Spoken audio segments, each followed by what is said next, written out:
Welcome to probably one of the most poorly recorded cosplay videos you'll find on the internet.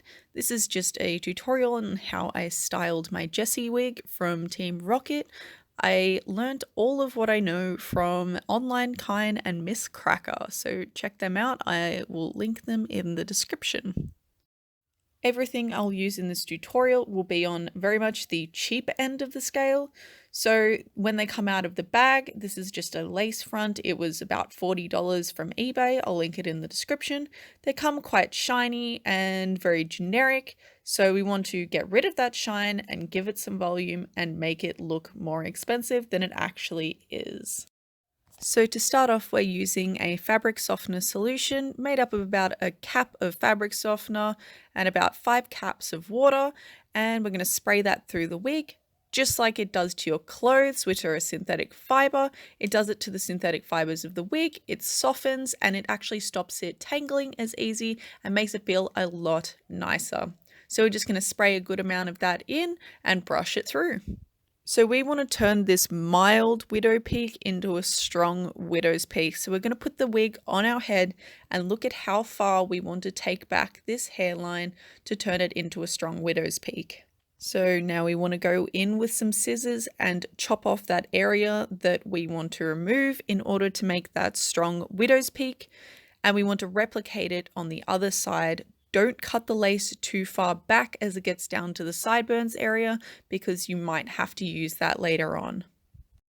Depending on the wig, at this point you can go in with some tweezers and pluck out some hairs in the hairline to make your hairline a bit softer and not as harsh now that you've taken the hairline further back. For the teasing process, we don't want to do it all as one clump. So what we're going to do is we're going to do different layers of the hair.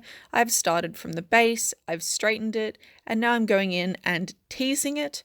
What we're going to be doing is just pulling the hair to the base twice in the opposite direction to the way it's going to fall. So ours is going to fall towards the back of their head. So we want to tease towards the front, and we're just going to pull to the base, and then we're going to pull it away from the hair. Watch Miss Cracker, especially at this point, if you want a more in-depth tutorial of this, links in the description. And at this point, probably realized I got myself a wig head. I got this for $50 on the Facebook Marketplace.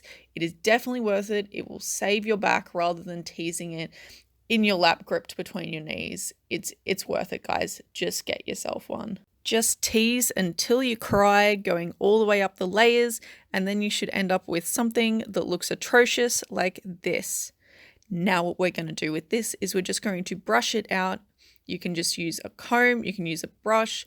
I started off using my teasing brush, which probably wasn't a good idea, so I just went to a regular brush, and we just want to smooth it out. You don't want to dig too deep, but if you do go too deep and you take too much of the teasing out, just go back in, re-tease it back up where you need to, and yeah, you should end up with something that looks like this. It's nice and smooth. The widow's peak is strong with this one, and we've just got it all nice and smooth, including the back. If you see any teasing come through, you might need to just brush it out a bit more, but now you've got a nice mildly coiffed wig. You can go in super hard with the teasing if you want a full-on drag style wig, but I'm super happy with this and I think it looks really cool. Now you just got to chuck it on your head, see whether you like it, see if you want to change anything. But other than that, thank you for watching, and make sure you please go check out Online Kind and Miss Cracker. They know what they're doing. They're so good at what they do, so please go check them out.